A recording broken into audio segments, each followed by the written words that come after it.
Time flies. In the nick of time. We'll cross that bridge when we come to it. Yeah, you hear these constantly. Right, they are everywhere in English. But here is the thing for our deep dives today. If you take these phrases literally, they make absolutely zero sense. None at all. I mean, you're picturing flying clocks, right? Mm-hmm. Or like someone physically fighting the minutes to kill them. Mm. Or even refusing to walk across an actual bridge because of a meeting next Tuesday. Today, our mission is to decode these essential English time expressions. We have a great source guide to help you use them naturally. And you know, it's funny because that literal confusion highlights something super important for language learners. Time is it's this abstract thing. We can't touch it or stop it. Exactly. So to cope with that, humans had to invent these highly visual metaphors. We force time into physical shapes like rivers or roads or even currency just so our brains can actually grasp it. So to unpack this, starting with the past just feels, well, logical. Oh, definitely. Start at the beginning. Right. And the past is fixed. The events are already done, which gives us this sense of safety. So the vocabulary we use leans heavily on nostalgia and forgiveness. Yeah, and the classic one for nostalgia is in the good old days. Oh, I hear that one all the time. Right. We use it to refer to a time in the past that was supposedly better. Like you might hear someone say, in the good old days, everything was so much cheaper. But it doesn't refer to a specific year, does it? Exactly, no. It's a blanket phrase. It relies on this psychological filter where we just smooth out all the bad stuff and only remember the pleasant parts of the past. Like building a safe harbor.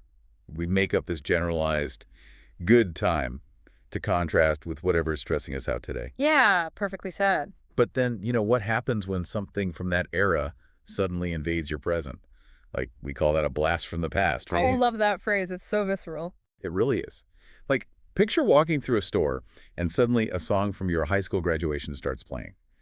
The definition is basically something that unexpectedly reminds you of an earlier time. Right, and it doesn't just come back to you softly. It hits you like a physical blast of wind. Yeah, a natural example would be seeing my old childhood toy in that shop was such a blast from the past. Exactly. Yeah. But past idioms aren't just about happy memories. We also have to deal with our failures. Oh, for sure. Which brings us to better late than never. Yes, the ultimate English concession phrase. It means exactly what it sounds like. It's better to do something late than to not do it at all. Like when I finally reply to an email 3 weeks later. Yeah, exactly. You'd say, I finally sent that report. Better late than never. It's pragmatic. You admit you messed up by being late, but you soften it by pointing out you still got it done. It's a lifesaver, honestly. But my favorite past idiom has to be water under the bridge. Oh, that's a beautiful visual metaphor. Right. We use it when a past problem or an argument just doesn't matter anymore. Like, we had a fight last year, but we talked it out, and it's water under the bridge. You're visualizing the flow of time as a fast-moving river, and you're standing safely up on a bridge. Yeah, you take that old grudge, you drop it over the side, and just let the water carry it away. You can't reach it anymore. It's a conscious choice to let it go. Really powerful phrasing. It is. But there's one past idiom in our sources that seems totally random. Once in a blue moon. Ah, yes. Meaning very rarely. Right, like, I only eat fast food once in a blue moon. But why blue? It feels like we could just say once in a neon green moon. Well, it seems random until you look at the science behind it. The source actually notes this. A blue moon is a real, rare astronomical event. Wait, really? The moon turns blue? No, visually it looks totally normal, but normally we get one full moon per month, right? That makes sense. But the lunar cycle is about 29.5 days. Our calendar months are slightly longer, so that tiny difference builds up. Oh, I see where this is going. Yeah, every 2.5 years, you end up with 2 full moons in a single calendar month. And astronomers historically called that second one the blue moon. Wow, so because that math anomaly happens so rarely, it just became the perfect idiom for rarity. Exactly, it's completely grounded in astronomy. That's fascinating. But let's shift gears, because the psychology completely changes when we move to the present tense. Oh, absolutely. The past is out of our hands, but the present demands action. It's stressful. The vocabulary suddenly gets so tight and restrictive. It really does. We trap ourselves with these precise boundaries, like on the dot, that means exactly on time. Like, the meeting starts at 9 a.m. on the dot. Right. Think of a literal microscopic dot. You are balancing on it. There is zero margin for error. Which is terrifying. And we use that same microscopic idea for in the nick of time. Yes. That's the complete opposite of perfect planning. right? It means you did something just in time, at the very last possible moment before failure. Traffic was terrible, but we made it to the airport in the nick of time. A nick is a tiny, shallow cut, so you're imagining a margin of success so thin it's barely a scratch. Wow, that's stressful. And it feels like the present tense just treats time as an oppressor, like around the clock. Yeah, meaning continuously, all day and night. The team was working around the clock to fix the server. You picture this mechanical clock face just sweeping around. It never stops. And you're locked into that circular momentum. But hey, if you work that hard, maybe you'll get it done in no time. Which just means very quickly, like, don't worry, I'll have this fixed in no time. But what about when you're just stuck waiting? The waiting purgatory. That's when we use in the meantime. Meaning the time before something else happens. Your laptop arrives next week. In the meantime, use this old one. Fun fact, the word mean historically refers to the middle. You are literally stuck in the middle space between now and the future. I love that. And then, out of nowhere, you have to act at the drop of a hat. Which means doing something immediately without hesitating at all. She's a great friend. She'd help you at the drop of a hat. And the visual for this one is great. It comes from old foot races. Oh, before they had starting pistols. Exactly. The referee would hold a hat up high. The runners were tense, waiting for it. The second the hat dropped, they exploded off the starting line. So we still use that explosive readiness today. That's amazing.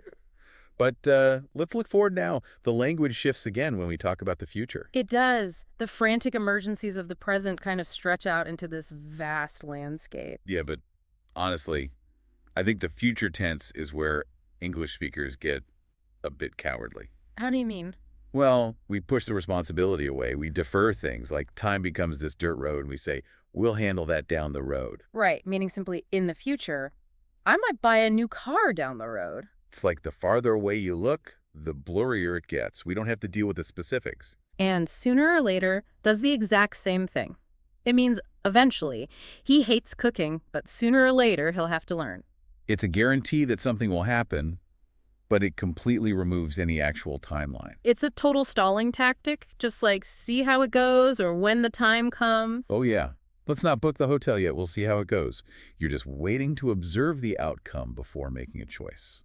Which sets up the most famous future idiom. We'll cross that bridge when we come to it. Meaning you'll deal with the problem only when it actually happens.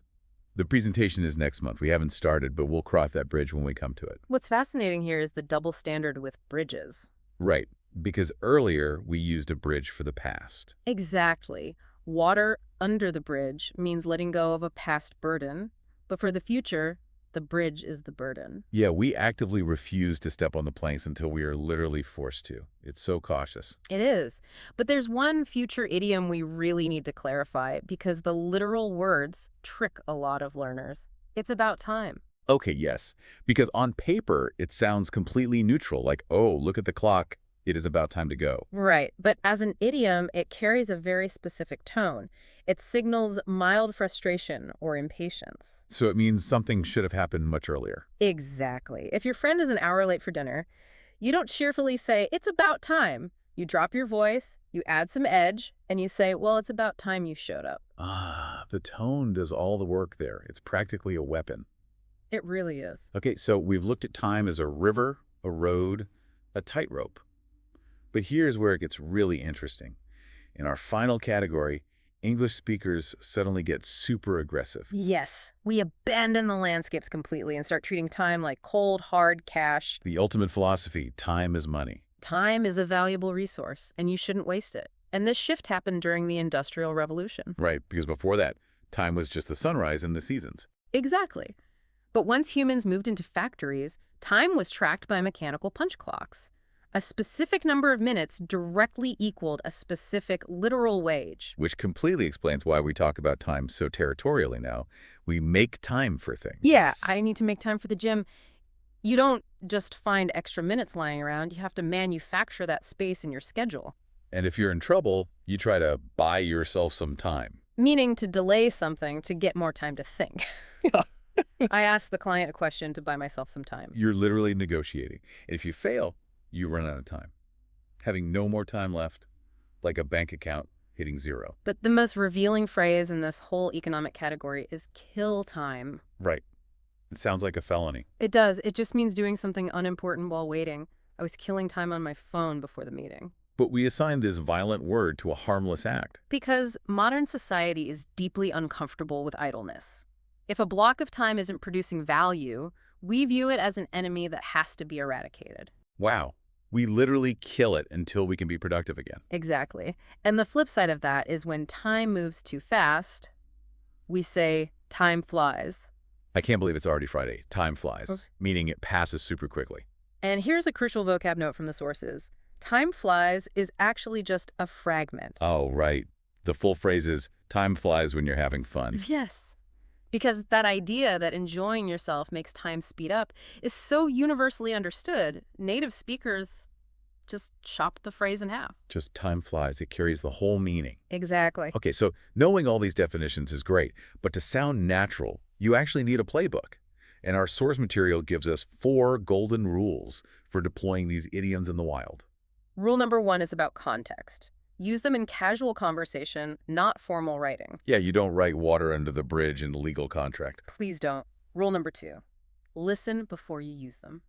Pay attention to how native speakers use the tone, especially for phrases like, it's about time. Right.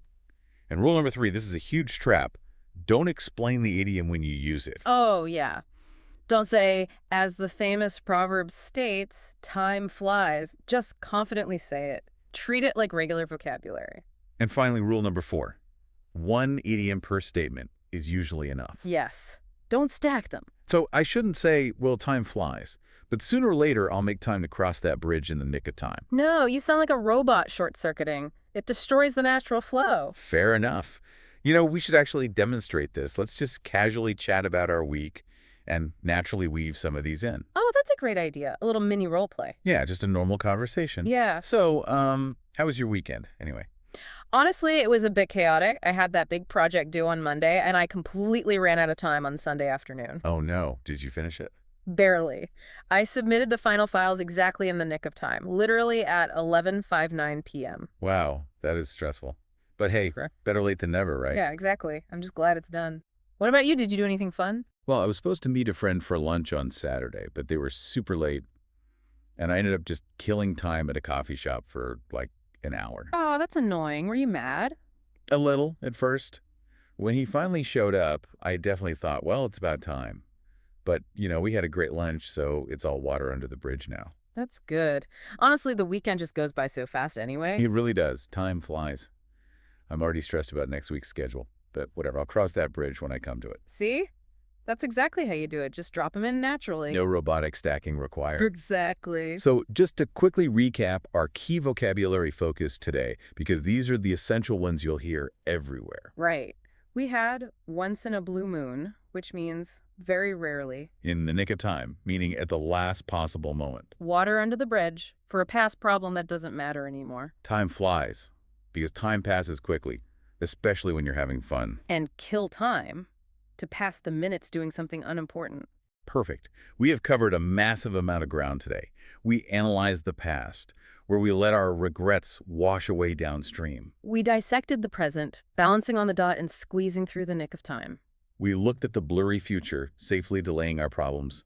And we looked at the harsh economics where time is a currency. And by understanding the metaphors behind these phrases, you really transcend just reading a dictionary. You can hear a conversation and actually decode what the speaker is doing beneath the surface. It fundamentally changes how you listen to English.